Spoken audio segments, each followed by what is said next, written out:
దావీదు మహారాజు బాల్యములోనే దేవుని అభిషేకాన్ని పొందుకున్నాడు. గొలియాతు అనే యుద్ధ వీరుణ్ణి ఓడించాడు దేవుని శక్తిచే. కానీ ప్రియులారా, దావీదు తన జీవితంలో అనేక తప్పులు చేశాడు, అనేక పాపాలకు బానిసయ్యాడు. అయితే దావీదు యొక్క గొప్పతనం ఏంటంటే, ఆ పడిన బురదలోనే దావీదు ఉండలేదు, పశ్చాత్తాపడ్డాడు, దేవుని క్షమాపణ కోరాడు.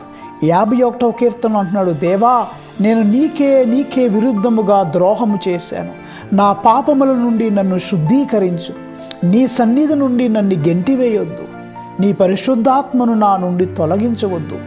నేను నీకు అర్పించే బలి ఏంటంటే పశ్చాత్తాప హృదయం, విరిగి నలిగిన వినయముతో కూడిన నా హృదయాన్ని నీకు సమర్పిస్తున్నానని పశ్చాత్తాపపడ్డాడు, మారు మనసు పొందాడు.